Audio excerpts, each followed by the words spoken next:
میں ساری چاہتیں کسی کی بھی پوری نہیں ہوتی.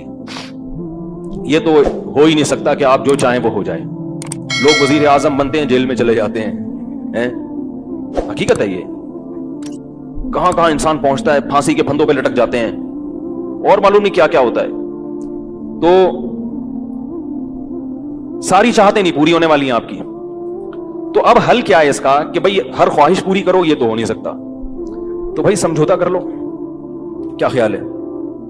جب بھی کوئی مصیبت آئے پہلے تو کوشش کرو مصیبت نہ آئے. اپنی حماقتوں ایسی کام نہ کرو جس سے ٹینشن والا معاملہ پیدا ہو. میں نے بتایا تھا نا جمعے کے بیان میں, لڑکیوں سے دوستی لگانا, یہ چیزیں آپ کی ٹینشن میں اضافہ کریں گی, کمی نہیں کریں گی.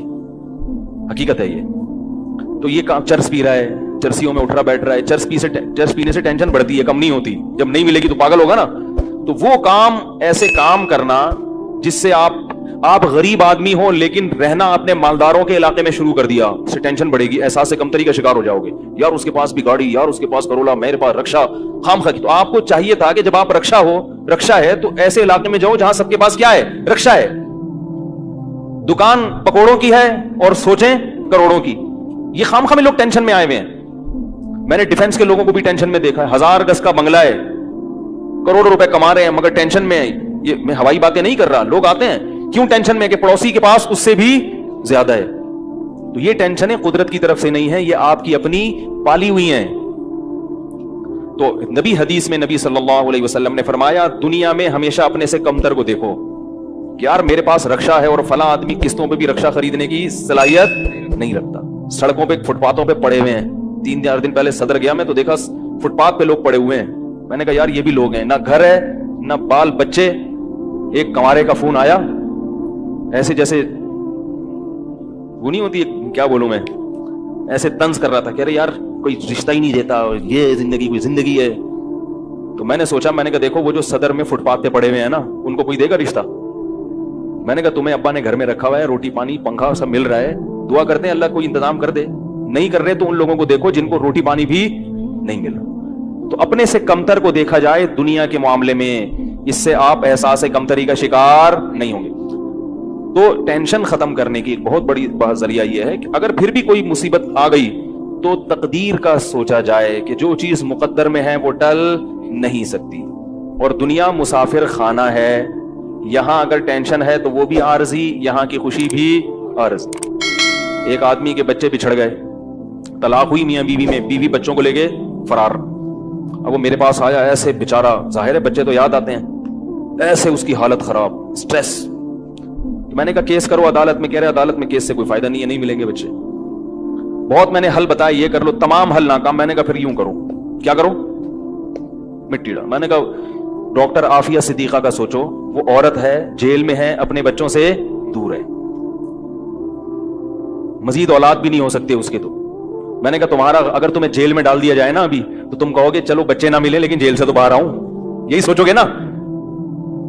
اس کا سوچو کہ وہ ایک عورت ذات ہے, کئی سالوں سے جیل کے اندر پڑی ہوئی ہے, اور عورت کے لیے بچوں سے جدائی وہ بہت زیادہ مشکل ہے, مرد تو برداشت کر لیتا ہے.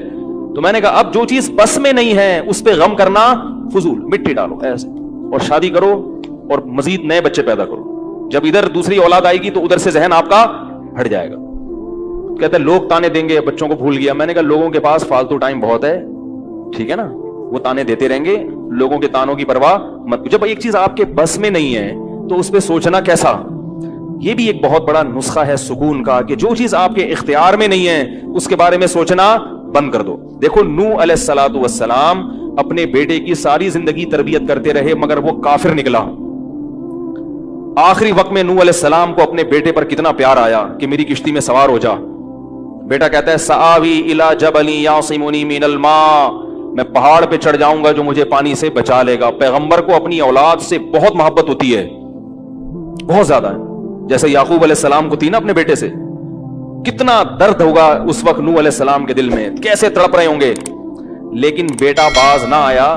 وحال بینہم الموج فکان من المغرقین, ایک موج آئی اور اس کو غرق کر دیا. نوح علیہ السلام نے اللہ سے دعا مانگی, ان ابنی من اہلی, اے اللہ میرا بیٹا میرے اہل و عیال میں سے ہے, تو نے تو وعدہ کیا تھا تو میرے اہل و عیال کا خیال کرے گا. اللہ نے کیا فرمایا, انہ لیس من اہلک, یہ تیرے اہل میں سے نہیں ہے, اس کا عمل ٹھیک نہیں ہے. فلا تسألنی ما لیس لک بہ علم، دوبارہ یہ سوال مجھ سے مت کرنا. اب یہ نہیں کہ نوح علیہ السلام بیٹھ گئے اور یہ کیا ہو گیا اور اب سوچیں یہ تو بس نوح علیہ السلام نے فوراً استغفار کیا. اعوذ بک ان اسألک ما لیس لی بہ علم، اے اللہ میں تجھ سے پناہ مانگتا ہوں ایسی چیز کی، میں تجھ سے ایسا سوال کروں جس کی دلیل میرے پاس نہیں. بس بھول گئے. اب یہ تھوڑی کہ روتے رہیں بیٹھ کے، بھئی جو چیز بس میں نہیں ہے چھوڑ دو. تو ہم بہت ساری چیزوں کی ٹینشن لیتے ہیں جو ہمارے اختیار میں نہیں ہے. پیٹرول مہنگا ہو رہا ہے، بیٹھ کے خام میں پریشان ہے. بھائی تم سے پوچھ کے تھوڑی مہنگا ہوا ہے. غم کرنے سے اگر وہ سستا ہو جائے تو رو. میرے پاس تھی کاواساکی جی ٹی او 125. آپ کو پتا ہے کیا بائک تھی وہ؟ ہم نے بھی بڑے شوق پالے ہیں ایک زمانے میں. میں اس میں پیٹرول ٹھیک ٹھاک ڈلتا تھا.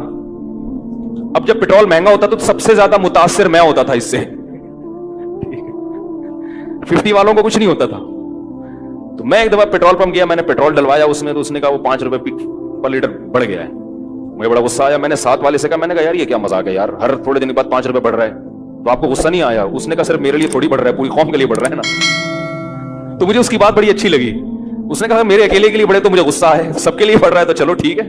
اس دن کے بعد سے اب تک پیٹرول بڑھنے پر مجھے غصہ نہیں آیا.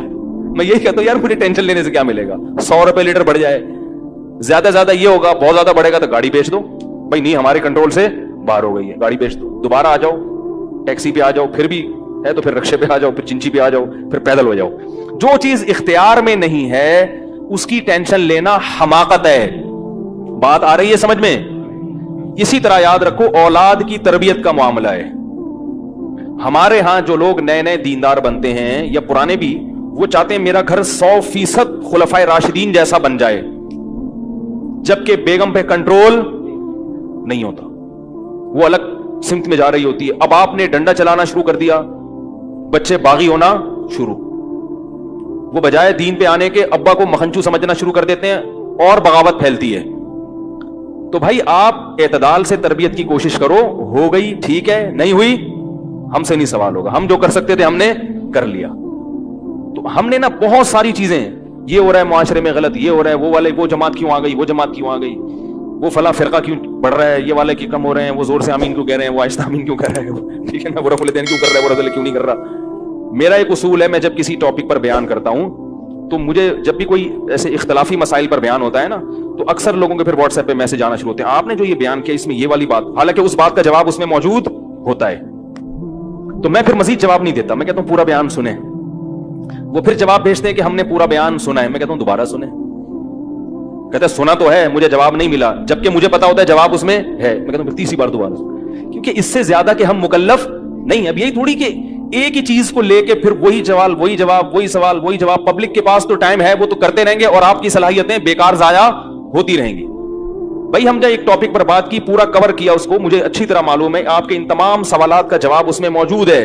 اب بار بار سوال کرو گے تو ہم نئے سرے سے جواب دے کے ٹائم ضائع. یہ ٹینشن ہے خام خواہ کی کیوں پالیں؟ ٹینشن پتہ ہے کیا ہوتی ہے؟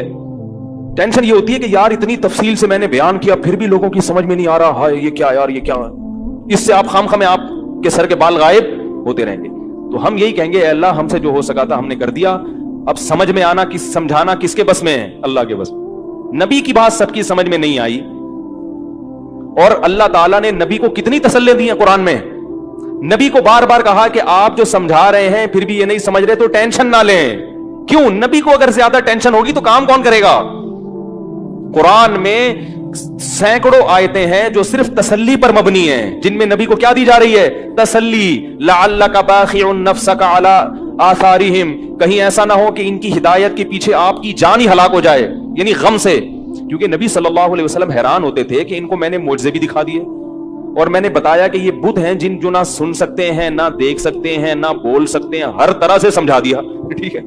اور میری 40 سالہ زندگی بھی انہوں نے دیکھی کہ زندگی میں کبھی میں نے جھوٹ نہیں بولا، امین اور صادق مشہور ہوں. اور یہ پیغمبروں کا انتظار بھی کر رہے تھے کہ ایک نبی آنے والا ہے.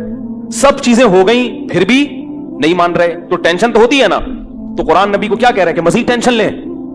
نہ قرآن ٹینشن کیا کر رہا ہے؟ کام. نہ ٹینشن نہ لیں، ٹینشن نہ لیں. ما انت علیہم بمسیطر، آپ ان پر نگہبان نہیں ہیں، داروغہ نہیں ہیں، گن پوائنٹ پہ نہیں لائیں گے آپ کسی کو. آپ سے سوال نہیں ہوگا. آپ بلغ ما انزل الیک من ربک، آپ کا کام ہے پہنچانا.